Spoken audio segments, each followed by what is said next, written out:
Selamat siang semuanya. Hari ini kita lanjutkan diskusinya tentang persamaan linear order 2 ya.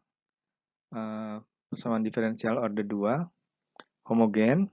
Nah, hari ini kita akan lihat bagaimana menyelesaikan persamaan ini kalau seandainya persamaan-persamaan tersebut memiliki koefisien konstanta gitu ya. Ada angka-angkanya waktu itu gitu ya. Nah, lalu nanti kita lihat beberapa contoh di akhir dari diskusi kita. Juga ada sedikit PR. Oke, kita lanjutkan ya. Kita mulai saja kalau begitu.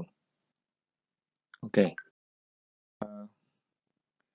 seandainya sekarang kita punya satu persamaan orde kedua, homogen, linear, gitu ya, dengan konstanta-konstanta A dan B seperti terlihat pada gambar ini.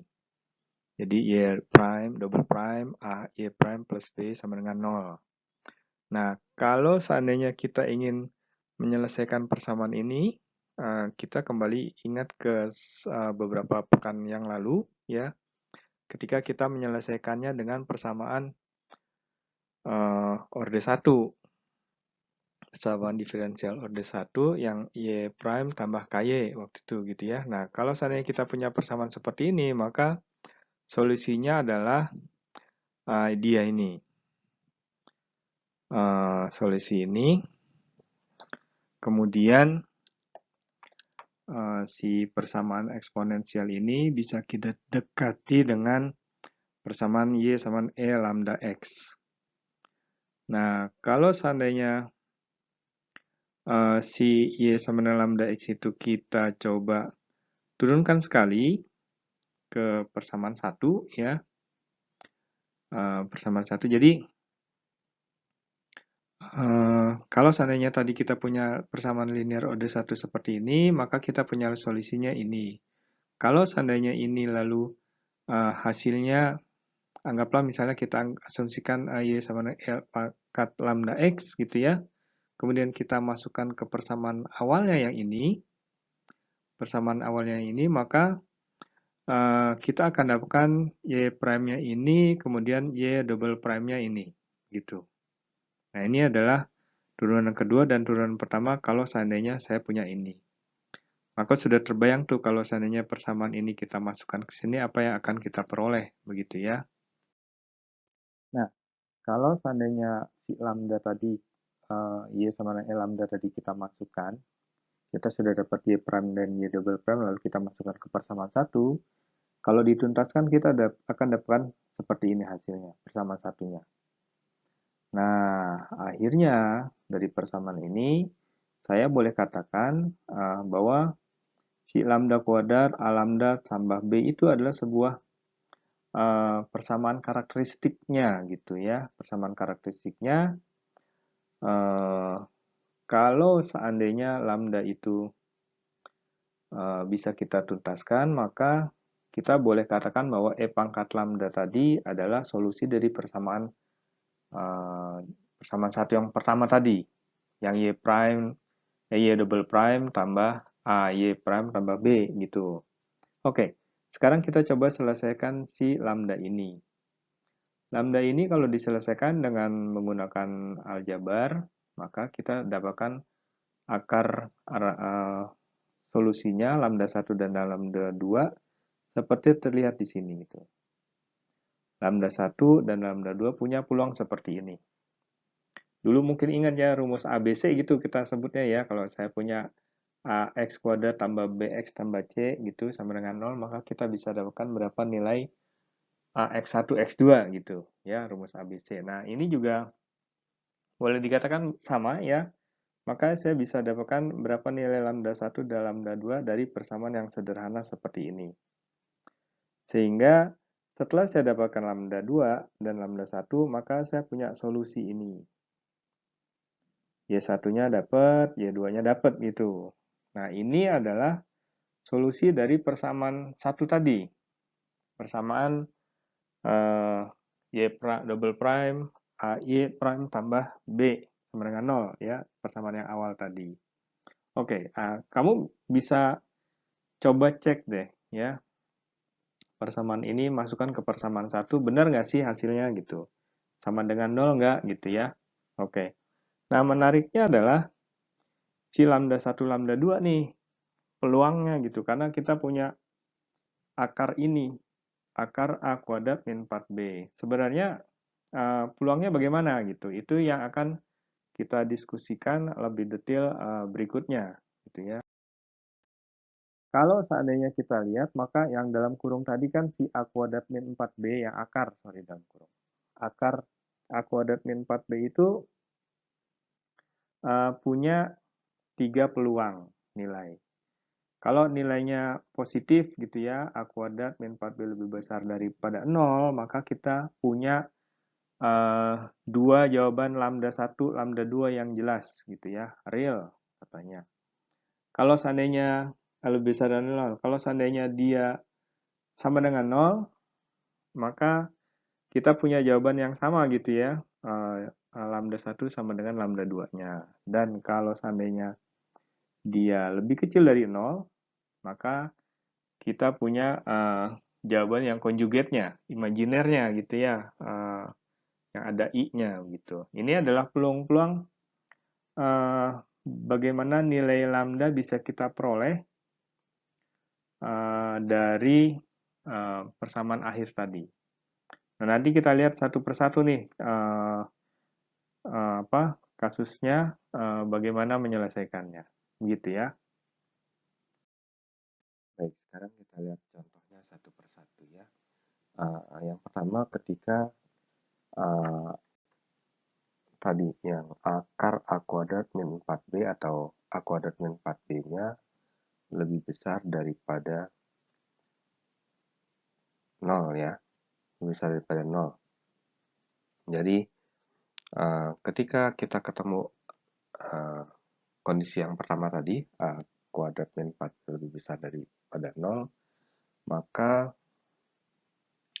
solusinya adalah ini, ya, bahwa solusinya adalah Y1 E pangkat lambda 1X, Y2 E pangkat lambda 2X, kemudian dari situ kita bisa katakan bahwa solusi umumnya dari persamaan diferensial kita adalah superposisi, karena ini kan basisnya gitu ya, superposisi dari Y1 dan Y2, sehingga kita bisa tuliskan seperti ini.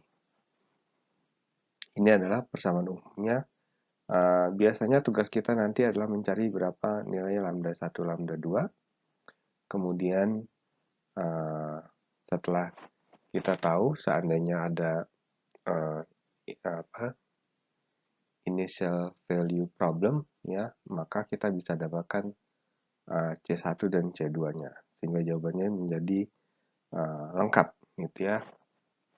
Nah, sebagai contoh ini, misalnya saya punya sebuah persamaan diferensial order 2 seperti ini, Y double prime minus Y sama dengan 0.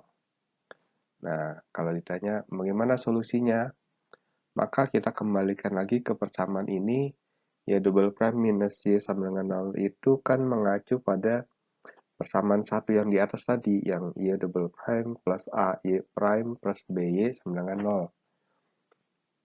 Sehingga dari persamaan itu kita bisa dapatkan persamaan karakternya yang dalam lambda. Yang tadi, yang lambda kuadrat tambah A lambda tambah B sama dengan 0. Karena di sini A-nya sama dengan 0, B-nya minus 1, maka saya peroleh persamaan karakternya ini.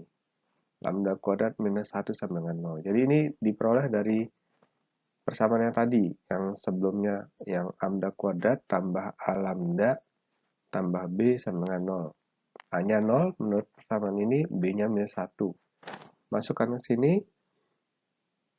Lalu kalau kita mau coba cari lambda, sebenarnya bisa langsung ya, bahwa lambda sama dengan akar 1. Hingga jawabannya lambda adalah 1 dan minus 1 lambdanya. Karena lambda adalah 1 dan minus 1, kalau kita masukkan ke persamaan ini, maka kita bisa dapatkan basis solusinya adalah E pangkat X dan E pangkat minus X. Sehingga secara umum, kita kembalikan ke kotak biru ini. Solusi dari persamaan Y double prime minus Y sama 0 adalah ini. Ini sudah tuntas secara umum ya, kecuali kita diminta untuk mencari nilai C1 dan C2 dari initial value problem. Nah, itu bagaimana menyelesaikan persamaan tadi ketika kasus yang pertama yang kita hadapi. Ketika akar A kuadrat min 4B lebih besar dari sama dengan 0. Oke, sekarang kita lihat contoh yang lain. Ketika kita punya initial value. Ya, ketika initial value. Nah, ini adalah persamaan yang harus kita selesaikan. Saya punya persamaan seperti ini. Kemudian dikasih tahu initial value-nya ketika X sama dengan 0, Y-nya 4, ketika X sama dengan 0, Y prime-nya minus 5. Nah, yang pertama kita lakukan adalah menentukan nilai A, B-nya ya. Dari persamaan ini kita tahu bahwa dia kan mengacu pada persamaan 1. Y double prime plus AY plus B sama dengan 0. Sehingga saya dapatkan A-nya 1, B-nya minus 2. Dari situ kita buat persamaan karakternya menjadi seperti ini. Lambda kuadrat plus A lambda plus B sama dengan 0 menjadi ini gitu ya. Lambda kuadrat tambah lambda minus 2 sama dengan 0. Lalu dicari tuh lambdanya. Lambdanya kita cari. Ini kasusnya akar A kuadrat min 4B lebih besar sama dengan 0 ya. Lalu masukkan ke persamaan yang untuk mencari lambda. Yang setengah dikali minus A plus minus akar A kuadrat min 4B. Masukkan aja langsung A-nya 1, B-nya minus 2. A-nya 1, B-nya minus 2. Maka kalau dimasukkan ke akar 4A min akar A kuadrat min 4B, kita dapat nilainya ini. Akar 9, sehingga kalau diselesaikan dapatnya lambda 1, 1. Kasus yang lain ketika dia minus yang ini, maka saya dapatkan lambda 2-nya minus 2. Nah, akhirnya saya dapatkan solusi secara umum seperti ini. Persamaannya adalah solusinya adalah C1 E pangkat X ditambah C2 E pangkat minus 2X. Nah, sekarang tugas selanjutnya adalah mencari nilai C1 dan C2 berdasarkan initial value-nya. Y-nya akan sama dengan 4 ketika X-nya 0, Y-nya sama dengan Y prime-nya sama dengan minus 5 ketika X-nya sama dengan 0. Nah, ini Y-nya nih, gitu ya. Karena ini Y-nya, maka saya butuh Y prime-nya.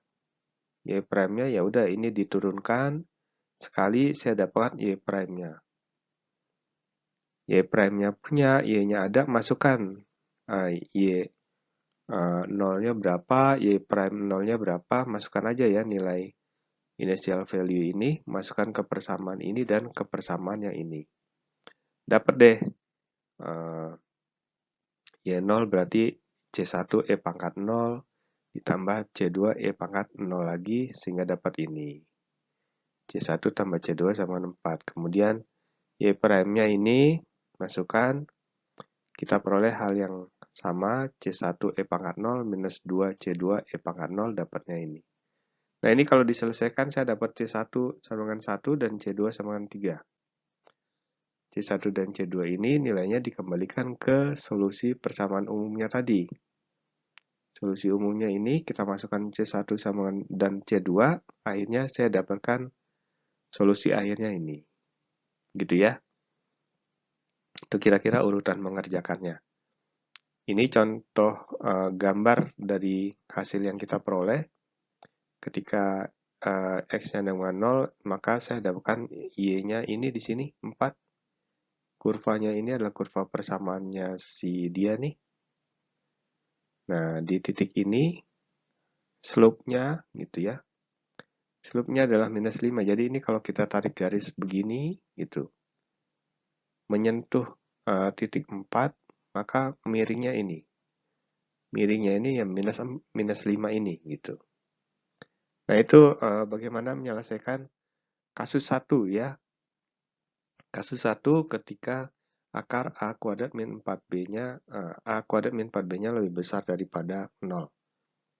Ketika lambda-nya real, gitu ya. Oke. Oke, sekarang kita masuk ke kasus yang kedua, ketika A kuadrat min 4B sama dengan 0. Ketika A kuadrat min 4B sama dengan 0, kemudian kita masukkan ke persamaan yang mencari lambda tadi, yang lambda sama dengan setengah akar minus A plus minus akar A kuadrat min B sama dengan 0, maka kita akan dapatkan bahwa lambdanya adalah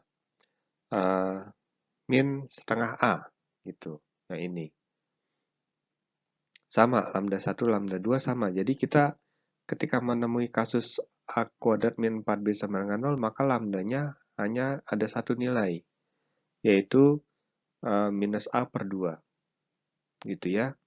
Kalau kita punya satu nilai lambda ini, maka kita dapatkan solusi satu. Solusi pertama, yang nilainya adalah E pangkat minus A per 2. A per 2 itu adalah nilai lambdanya dikali X. Gitu ya. Nah, ini baru satu, padahal kita butuh satunya lagi, kan begitu.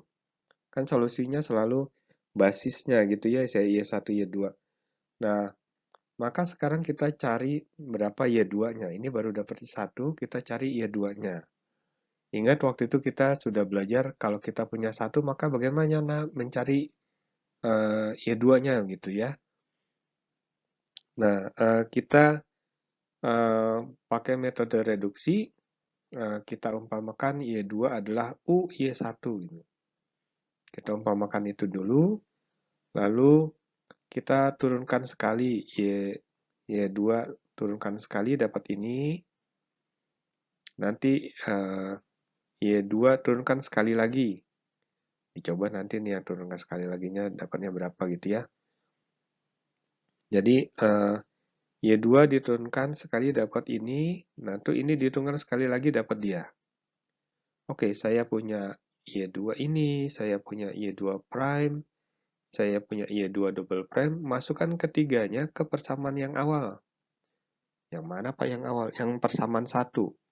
Yang persamaan Y double prime ditambah Y prime, ditambah A Y prime ditambah B Y sama dengan 0. Ditambah persamaan, dimasukkan ke persamaan 1 tadi.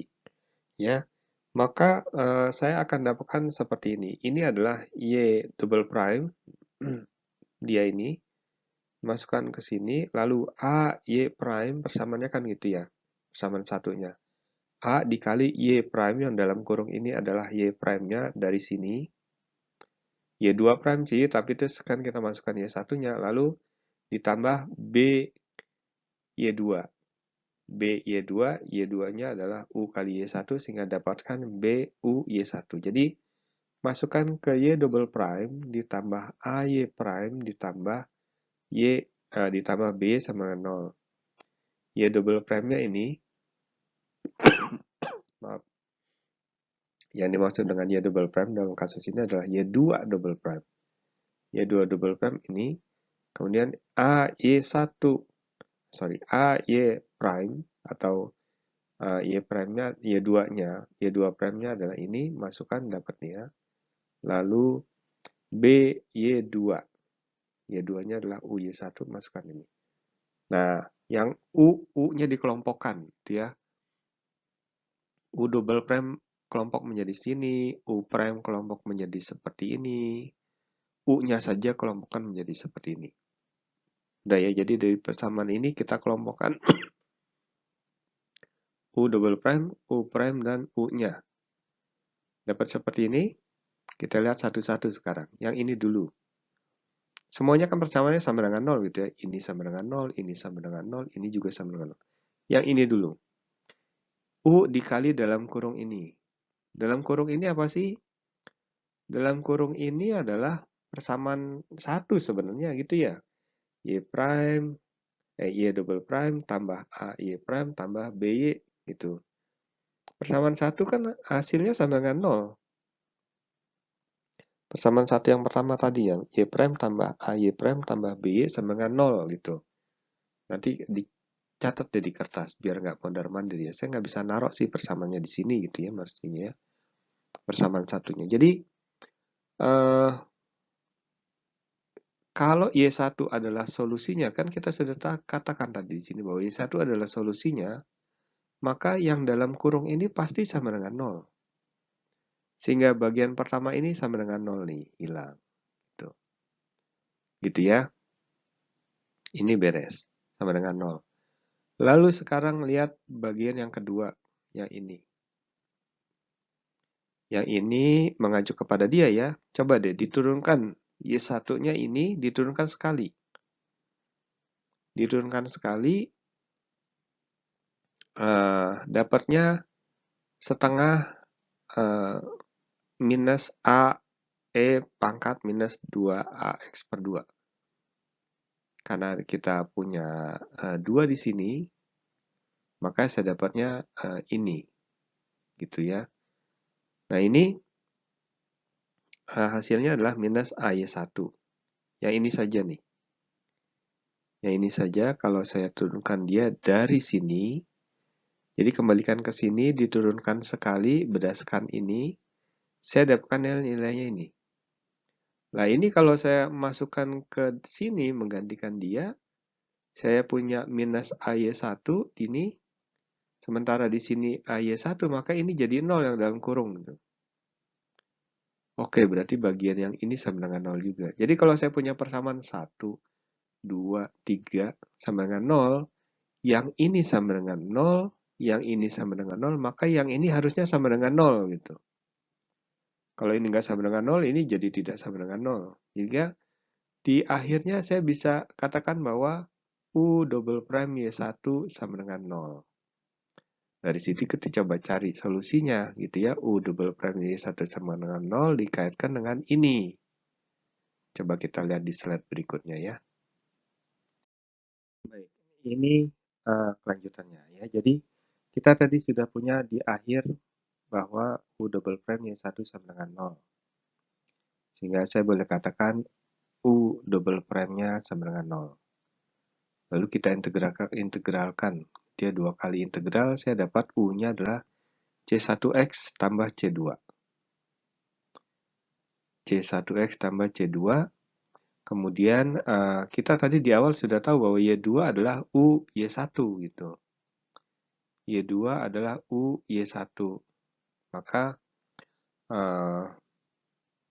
cara sederhananya, maka saya bisa pilih berapa sih nilai C1 dan C2, maka saya boleh katakan C1-nya adalah 1, C2-nya adalah 0. Gitu ya. Sehingga saya masukkan ke sini, C1 dan C2, saya dapatkan U-nya sama dengan X. Ketika U-nya sama dengan X, saya dapatkan Y2-nya adalah XY1. Oke, akhirnya setelah saya punya Y1 dan sekarang saya punya Y2, saya tadi punya Y1 ini ya, E pangkat minus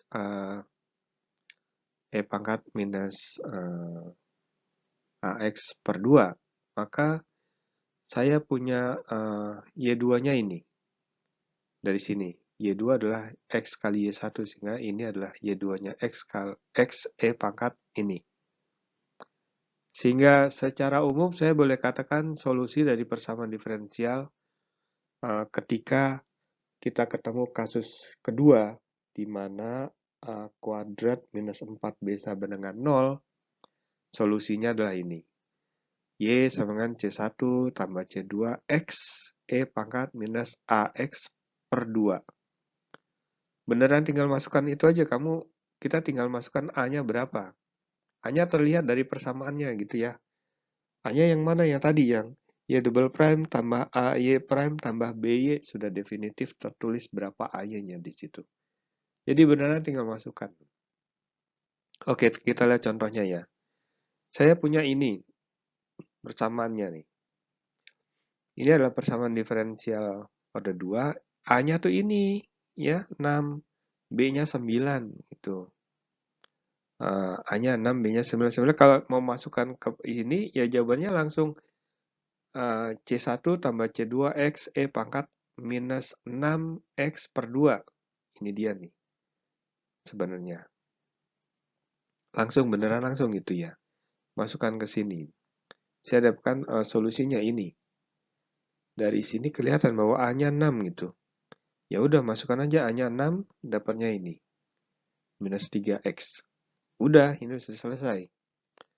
Dari sini. Jadi sebenarnya apa yang kita kerjakan slide tadi dengan slide sebelumnya tadi itu untuk merumuskan ini gitu. Ketika saya punya A kuadrat min 4B sama dengan 0, maka solusinya kita pakai yang kotak biru ini. Lihat aja di persamaannya berapa A-nya. A-nya dapat, langsung masukkan ke sini, dapat ya. Gitu ya. Nah, biasanya tantangannya adalah initial value problem gitu. Ketika saya punya initial value, tentu saja ada pekerjaan tambahan yang harus kita selesaikan, yaitu mencari berapa C1 dan C2-nya. Kita lihat di contoh berikutnya ya. Ini adalah contoh initial value-nya ya. Nah, kita diberikan initial value, jadi saya punya persamaan diferensialnya ini, kemudian ini adalah initial value-nya. Y dan Y prime. Oke, yang pertama kita harus membuktikan A kuadrat minus 4B itu berapa nilainya? Lebih besar 0, sama dengan 0, atau lebih kecil 0? Oke, ini adalah A-nya 1, B-nya 0,25. Masukkan ke persamaan karakternya, kita bisa dapatkan lambdanya sama dengan, bukan lambdanya, kita bisa dapatkan A kuadrat min 4B-nya sama dengan 0. A kuadratnya ini 1, ya 4B-nya 0,25 kali 4, 1 juga sama dengan 0. Sehingga kita bisa lihat nilai lambdanya adalah plus minus 0,5. Oke, kalau gitu sudah yakin bahwa akar A kuadrat min 4B sama dengan 0, saya masukkan ke persamaan yang tadi tuh, yang C1 tambah C2X E pangkat minus AX per 2. A-nya adalah 1. Dari persamaan ini, masukkan, saya dapatkan dia. Ini sudah, ini adalah solusi secara umumnya, karena saya punya C1 dan C2 di sini, belum tuntas. Padahal dikasih informasi initial value-nya seperti ini. Maka harus kita lanjutkan untuk mencari berapa nilai C1 dan C2-nya dari initial value. Oke, karena di sini ada Y0 dan Y prime, maka saya butuh Y prime-nya dulu. Ini kan Y-nya nih. Nah, kayak ini turunkan sekali gitu ya. Ini diturunkan sekali, dapat dia. Turun sekalinya dari ini, dapat ini. Lalu masukkan deh. Y-nya ketika X sama dengan 0, Y-nya sama dengan 0, masukkan di sini X sama dengan 0. Saya dapatkan ini. Kemudian yang Y prime-nya, kita sudah persamaannya, masukkan nilainya ini. Ini adalah nilainya, X sama dengan 0, nilainya minus 3,5, masukkan ke persamaan ini, saya dapatnya ini. Tadi sudah dapat C1, di sini ada C1, C1-nya masuk, maka saya dapatkan C2-nya ini. Sehingga akhirnya saya dapat C1 3, C2-nya minus 5, minus 2, masukkan ke persamaan solusi umumnya tadi, nilai C1 dan C2, maka di akhir saya dapatkan dia. Gitu ya. Nah, ini yang harus kita tuntaskan. Selesai maksud saya, ini yang kita jadikan solusi dari persamaan diferensial ini ketika diberikan initial value seperti ini. Begitu menyelesaikannya. Baik, yang terakhir kasusnya adalah ketika saya punya A kuadrat min 4B lebih kecil daripada 0. Akar kan sebenarnya ya, akar A kuadrat min 4B lebih kecil daripada 0. A kuadrat min 4B-nya lebih kecil dari 0, maka akarnya jadi akar minus gitu. Akarnya minus biasanya, terus agar dia bisa diselesaikan, kita kalikan dengan I ya, akar min 1. Dengan I imajiner, sehingga kita nanti akan dapatkan solusi persamaannya adalah bilangan kompleks karena kita akan melibatkan I gitu ya, lambdanya. Ada I-nya. Jadi kita ketemu masalah ini, A kuadrat min 4B-nya lebih kecil daripada 0, negatif. Sehingga persamaan lambdanya yang setengah A dalam kurung minus A plus minus akar A kuadrat min 4B harus kita sisipi I di situ. Nah, omeganya tadi ya, omeganya adalah si B 4A minus 4B gitu ya. Sorry, A kuadrat minus 4B. Itu omeganya. Oke, dari situ kita punya solusi seperti ini sebenarnya.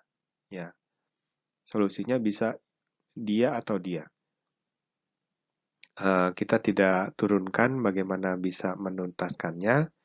Langsung saja digunakan bahwa akhirnya ketika kita punya basis solusi seperti ini, maka solusi umumnya ketika saya ketemu kasus di mana A kuadrat min 4B lebih kecil dari 0, di saat kita melibatkan bilangan kompleks, maka solusinya adalah yang kotak biru ini. Y sama dengan Y pangkat minus AX per 2, A cosinus omega X tambah B sinus omega X. Biasanya sih kamu tinggal masukkan lambdanya ya, si A-nya ini, kemudian kita harus mencari berapa nilai A dan B besarnya. A besar dan B besar ini yang harus kita tuntaskan dengan initial value gitu ya. Oke, kita lihat contohnya deh kalau gitu. Contoh initial value. Nah, ini contohnya ya ketika kita harus menyelesaikan kasus melibatkan bilangan kompleks A kuadrat min 4B-nya lebih kecil dari 0. Kemudian kita harus mencari A besar dan B besar melibatkan initial value. Jadi saya diberikan persamaan ini, kemudian ini adalah initial value-nya. Pertama tentu saja kita harus membuktikan dari persamaan ini kita masuk ke kasus yang mana. Kita sudah kenal 3 kasus tadi ya. Ketika A kuadrat min 4B lebih besar dari 0, sama dengan 0 atau lebih kecil daripada 0. Ini kita cari dulu. Oke, cari ini melibatkan persamaan karakternya, lambda kuadrat plus A lambda tambah B gitu. A-nya ini, B-nya ini masukkan. Dari situ saya bisa dapatkan berapa nilai lambda. Oh, ini dia. Pakai persamaan tadi ya, setengah dikali minus A plus minus akar A kuadrat min 4B.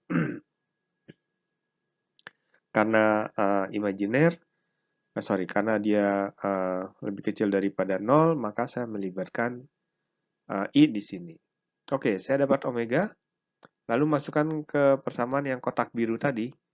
Langsung saja saya dapatkan E sama dengan minus 0,2x dikali dalam kurung A cosinus 3x tambah B sinus 3x. Tiganya omeganya tadi. Nah, tantangannya adalah mencari A dan B ini dari initial value. Mencari A besar dan B besar dari initial value. Ini baru solusi persamaan umum. Sekarang kita harus mencari A dan B besarnya. Oke.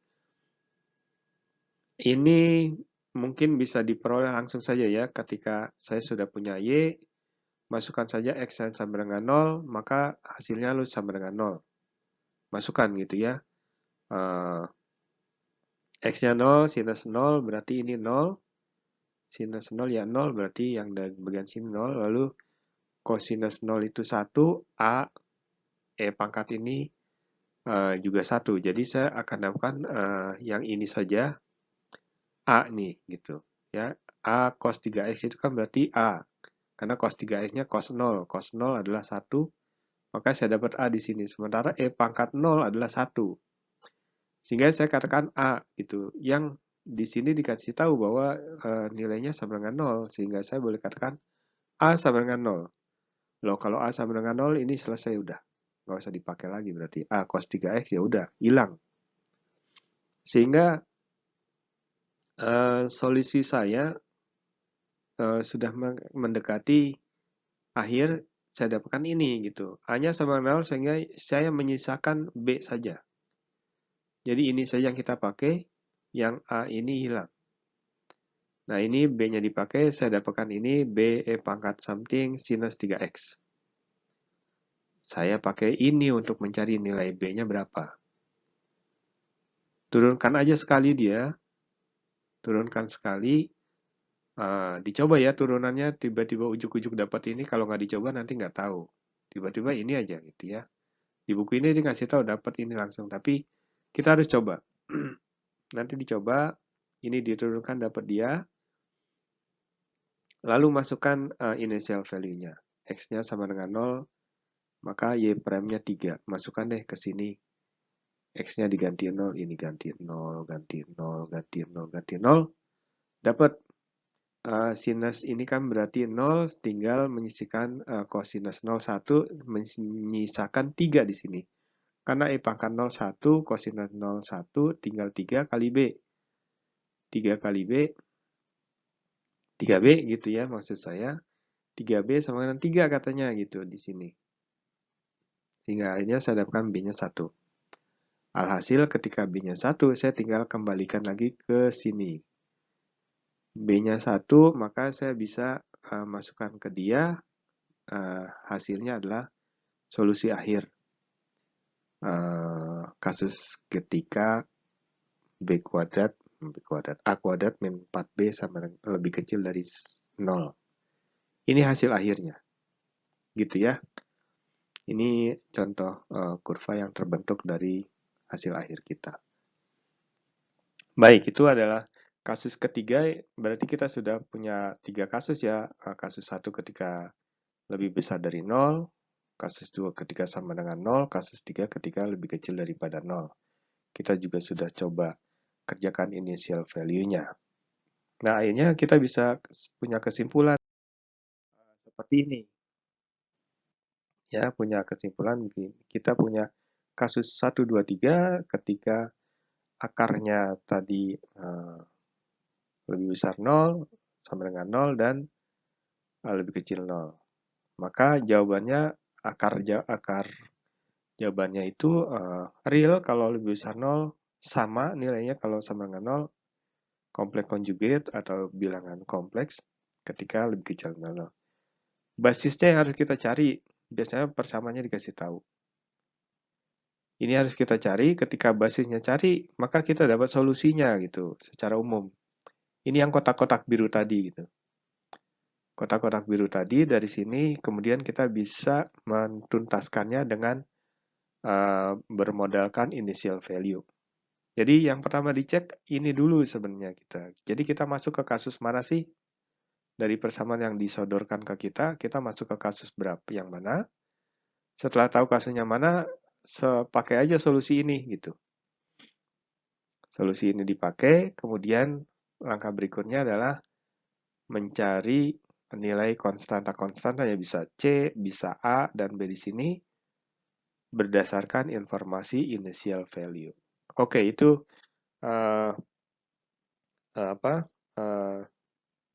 diskusi kita tentang persamaan diferensial ketika kita berikan konstanta-konstanta. Selanjutnya nanti kita akan lihat beberapa contoh penggunaannya ya. Ini ada sedikit tambahan tentang diferensial operator. Jadi kemudian orang mencoba membuat satu apa ya, satu simbol lah kalau mau dibilang simbol gitu ya untuk menyatakan operator diferensial itu daripada saya tulisnya y prime atau dy per dx ya kemudian saya tulisnya d besar saja gitu. Bisa jadi di buku lain delta yang terbalik itu ya, segitiga yang terbalik itu gitu. Nah, D besar itu kita sebutnya sebagai operator diferensial yang sebenarnya menyatakan D per dx gitu. Sehingga kalau saya nulis dy seperti ini, itu maknanya adalah dy per dx. Dy per dx ya y prime gitu ya. Nah, kalau Y double prime-nya gimana? Y double prime-nya berarti saya bisa nulisnya menjadi D kuadrat. D kuadrat ini tidak lain adalah D kuadrat X per dx kuadrat. D kuadrat per dx kuadrat, sorry. Sehingga kalau saya tambahkan Y di sini, maka ini menjadi D kuadrat Y per dx kuadrat. Atau kita kenalnya Y double prime. Gitu ya. Ini contohnya misalnya saya tulis D sin theta ini berarti sin-nya diturunkan sekali. Kalau D kuadrat sin berarti sin-nya diturunkan 2 kali seperti ini. Sehingga persamaan diferensial yang tadi, yang Y double prime, Y prime plus B sama 0, ini persamaan satu nih, yang dari tadi kita sebut-sebut, kita bisa buat dalam bentuk operator diferensialnya seperti ini. Ini, gitu ya. D kuadrat tambah AD tambah B I dengan I adalah operator identitas yang nilainya ya dalam hal ini kalau mau dibilang 1 gitu ya, identitas, operator identitas secara umum. Nah, kita mengenalkan operator diferensial D, mungkin nanti di buku lain punya simbol yang lain, tapi idenya ya untuk mempermudah lah pada saat nanti pemakaiannya. Begitu ya. Oke. Sampai di sini cerita tentang persamaan diferensialnya. Kita akan lanjutkan dengan beberapa contoh pemakaian yang biasanya berhubungan dengan persamaan diferensial order 2. Contoh-contoh yang akan kita lihat ini adalah berkaitan dengan gerak harmonis sederhana. Ya, jadi yang paling umum adalah gerak harmonis sederhana yang melibatkan persamaan diferensial order 2.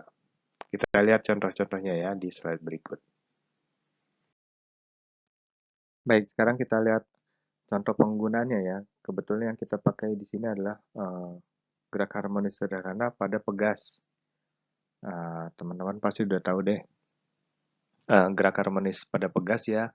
Jadi saya punya pegas ketika dia sedang dalam keadaan tidak ditarik, tidak ditekan gitu ya. Oh, kemudian kita gantungkan bola di bawahnya dengan massa tertentu.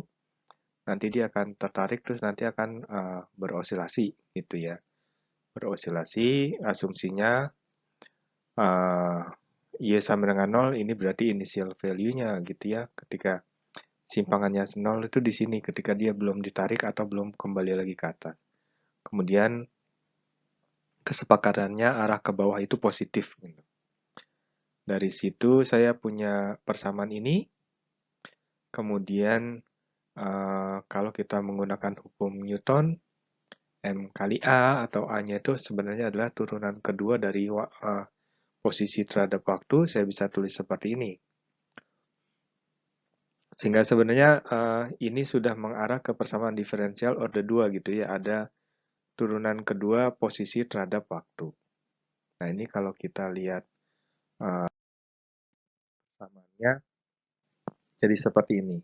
Jadi diasumsikan si pegas tadi tidak ada gesekan gitu. Jadi ya kita percaya bahwa semua gerak itu pasti mempunyai gesekan, kayak gesek. Tapi dalam kasus ketika gesekannya sangat kecil, misalnya kemudian kita melakukan pengukurannya juga sebentar, maka anggaplah tidak ada gesekan. Ketika tidak ada gesekan, maka si pegas tadi yang berosilasi akan memenuhi persamaan ini menurut hukum Newton. Jadi saya punya M double Y prime, kemudian KY gitu ya. Nah, diturunkannya terhadap T nih gitu ya. Kalau tadi soal-soal tadi sebelumnya turunkannya terhadap X, sekarang kita turunkannya terhadap waktu. Nah, ini apa sih? Nah, ini kan tidak lain adalah persamaan diferensial order kedua ya. Homogen karena sama dengan 0, kemudian linear. Linearnya nanti kita buat bahwa M ini pindah ke sini gitu, sehingga double prime-nya 1 koefisiennya. Dari sini saya punya solusi persamaannya adalah seperti ini, seperti yang sudah kita pelajari. A cosinus omega 0T tambah B sinus omega 0T dengan omega 0 ini. Ini adalah yang sudah kita pelajari pada saat belajar fisika dasar gitu ya. Sekarang kita lihatnya dari sisi matematika gitu. Oke, kita lihat contoh yang berikutnya. Nah, si persamaan tadi kalau seandainya kita ingin buat kurvanya jadinya seperti ini nih. Ada 3 peluang ya. Ketika dia memiliki kecepatan awal gitu. Kecepatan awalnya positif berarti kecepatan awalnya ke bawah. Saya akan punya persamaan yang nomor 1 ya, kurva yang nomor 1. Yang ini gitu. Ketika dia tidak punya persamaan awal, jadi jatuh bebas. Ya jatuh bebas, gerak bebas gitu ya, tidak dipaksa untuk bergerak. Kurvanya yang ini. Sementara kalau seandainya persamaan dia memiliki kecepatan awalnya negatif, berarti dia sedang jalan ke bawah, sorry, dia didorongnya ke atas gitu ya. Maka saya punyanya ini. Nah ini alternatif lain ketika saya punya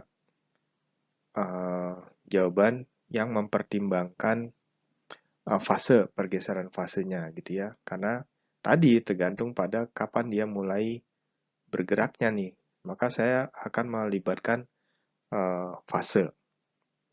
Seperti ini. Ini contoh kurvanya ya, si osilasi yang tidak teredam. Nah ini contoh soalnya nanti dibaca deh ya, dipelajari. Contoh soalnya sederhana kok gitu ya, bagaimana menyelesaikannya. Agak fisika dasar, makanya saya tidak akan detilkan. Matematikanya saya rasa cukup sederhana. Ya, nanti bisa dikerjakan. Tolong dilihat ya bagaimana mengerjakannya. Ini adalah contoh gerak harmonis sederhana yang tidak teredam. Contohnya itu. Oke, ada yang tidak teredam berarti ada yang teredam. Ini adalah peristiwa ketika gerak harmonis saya teredam. Teredam itu ada gaya yang meredamnya. Yang gaya yang meredamnya kemudian kita nyatakan dengan persamaan ini. Jadi ini pegas bolanya, kemudian ada peredamnya di sini gitu ya. Macam-macam deh, bisa itu kita celupkan ke dalam cairan ataupun yang lainnya. Nah, si gaya peredam ini akhirnya kita libatkan ke persamaan diferensial kita yang tadinya tidak ada gaya peredam, tidak ada ini, sekarang ada nih gitu. Jadi ada tambahan gaya peredam C ya, C double prime, C prime gitu. Ini adalah gaya yang membuat dia makin lama makin berhenti. Nah, ini lebih jelas lagi bahwa ini adalah persamaan diferensial orde pertama tadi. Orde kedua ya. Lebih jelas lagi nih.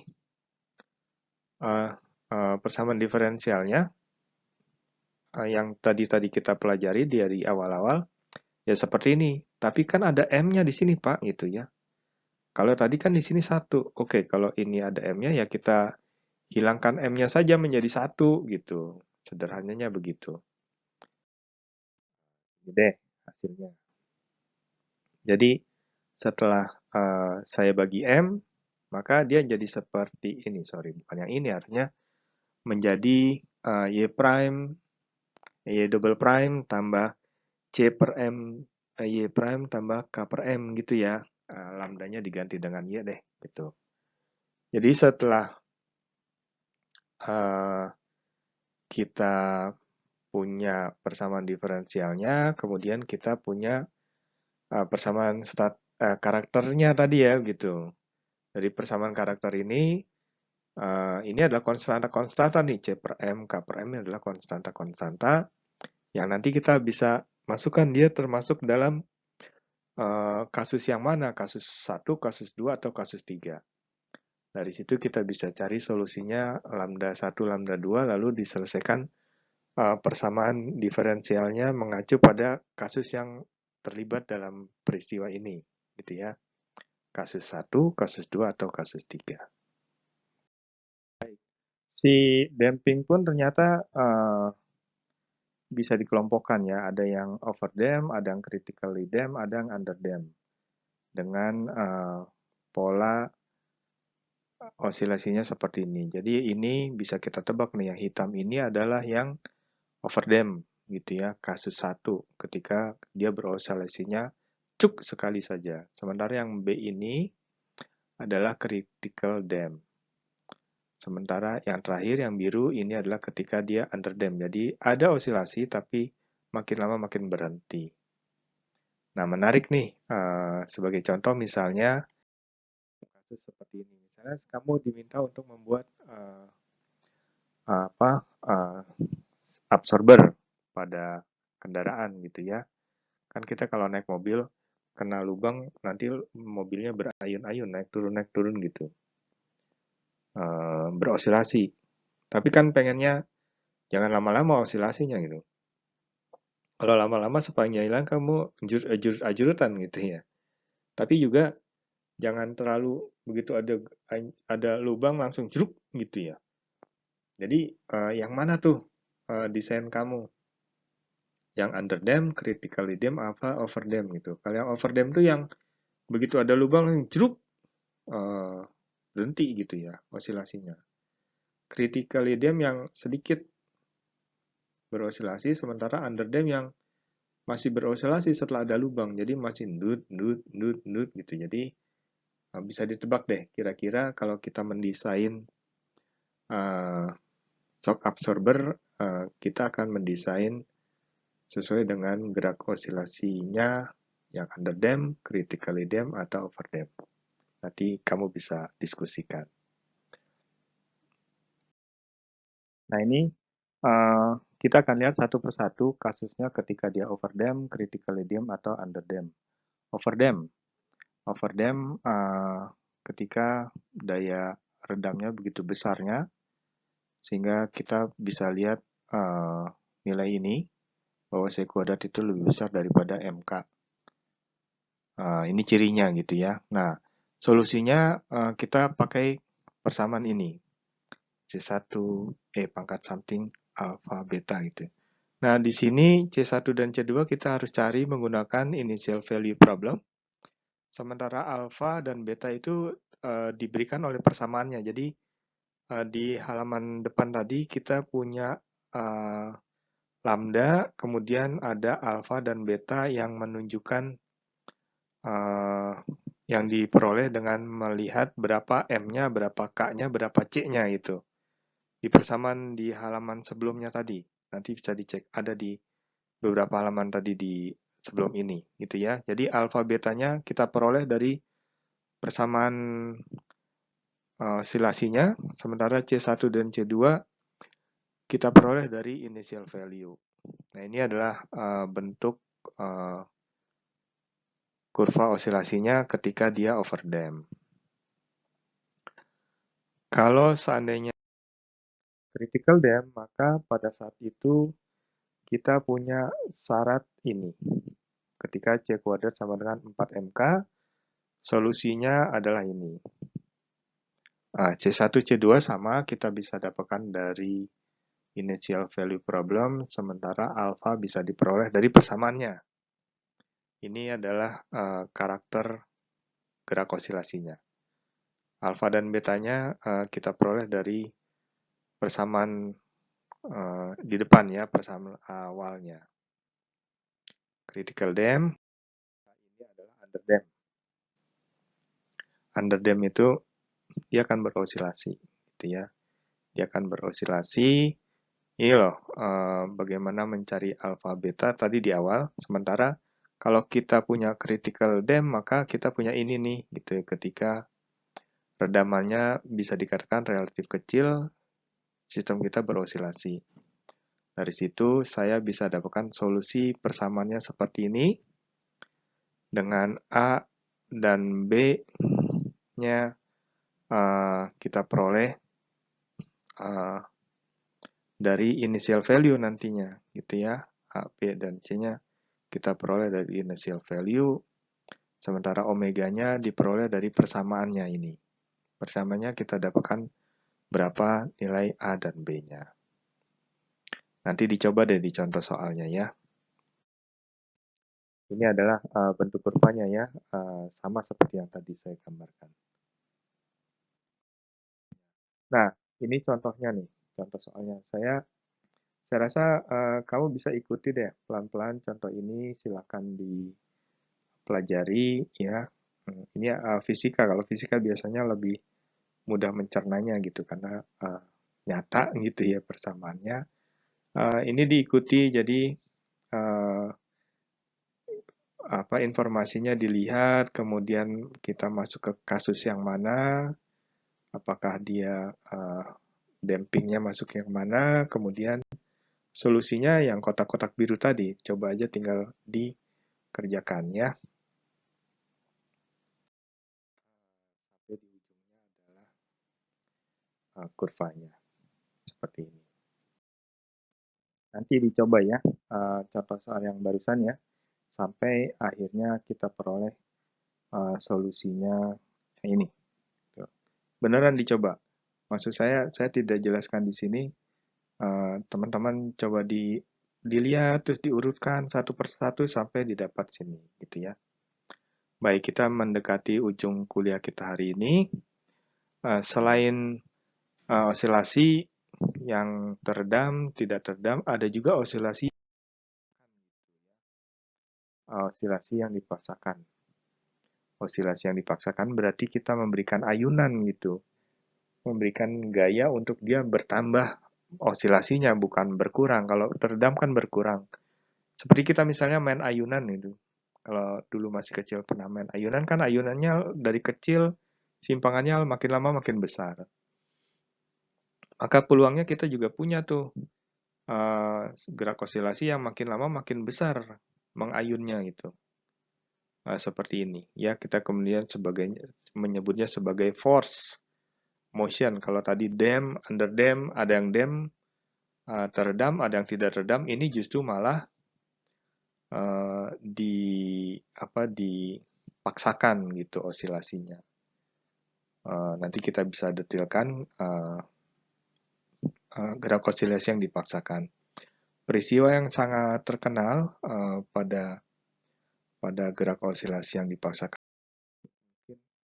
Mungkin pernah dengar cerita ini gitu ya, ada jembatan yang rubuh, tidak ada apa-apa, hanya tertiup angin gitu katanya.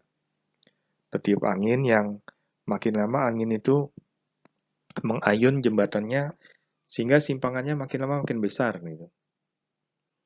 Makin lama makin besar, pada satu saat tentu saja dia melewati batas kritisnya terus ya patah gitu ya. Patah dan akhirnya jembatannya runtuh. Seperti ini. Ini adalah force oscillation. Sama deh misalnya pernah nggak ngelihat orang baris berbaris tentara gitu ya melewati jembatan dia tetap baris berbaris misalnya gitu. Ketika tentara baris berbaris melewati jembatan itu ada peluang dia menimbulkan gerak osilasi yang dipaksakan. Jadi ketika dia berbaris kan langkahnya teratur tuh, bruk, bruk, bruk, bruk. Nah, ketika bruk, bruk itu seperti mendorong jembatannya untuk mengayun gitu. Kalau seandainya frekuensinya pas sama gitu ya, ketika dia bruk turun terus dipencet lagi kakinya nekan lagi bruk, bruk, maka seolah-olah si jembatan itu terus untuk diayun. Seperti kita main ayunan lah. Kita kan punya naluri untuk mengayun kapan dorongnya, kapan tariknya gitu. Sehingga ayunan kita makin lama makin jauh simpangannya. Nah jembatan juga gitu. Kalau seandainya si barisan tentara tadi tetap baris lewati jembatan, terus pas osilasinya frekuensi sama, maka bisa jadi jembatannya rubuh karena diayun oleh langkah kaki kita. Maka bagusnya ketika lewat jembatan memang baris berbaris bubar dulu gitu ya, bubar jalan. Baru boleh lewat gitu sehingga mudah-mudahan osilasi yang dipaksakan tidak terjadi. Oke ya, itu cerita tentang gerak osilasi yang merupakan implikasi dari persamaan diferensial order 2 dengan konstanta yang di awal-awal tadi sudah kita lihat bagaimana menyelesaikannya. Contoh-contohnya kita pelajari. Saya rasa kita buat summary-nya, kita sudah belajar bagaimana menyelesaikan persamaan diferensial order 2. Kita buat persamaan karakternya, kemudian dari situ kita bisa dapatkan ini masuknya ke kasus ketika A kuadrat min 4B lebih besar 0, sama dengan 0, atau lebih kecil 0. Dari situ, sesudah teridentifikasi, kita bisa pilih solusi yang sesuai. Konstantanya dicari dengan menggunakan initial value seperti biasa ya. Kita juga sudah diskusikan penggunaannya pada gerak harmonis sederhana, di mana bisa saja gerak harmonisnya tidak teredam, atau malah dipaksakan dengan solusi yang berbeda-beda. Beberapa contoh juga sudah kita kerjakan. Ada yang ditinggalkan, contoh-contohnya silakan untuk dipelajari secara mandiri ya, terutama di bagian-bagian akhir. Gerak osilasi saya rasa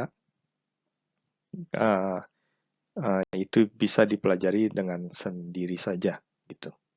Oke, saya cukupkan kuliah kita hari ini. Terima kasih, sampai ketemu lagi di waktu yang akan datang.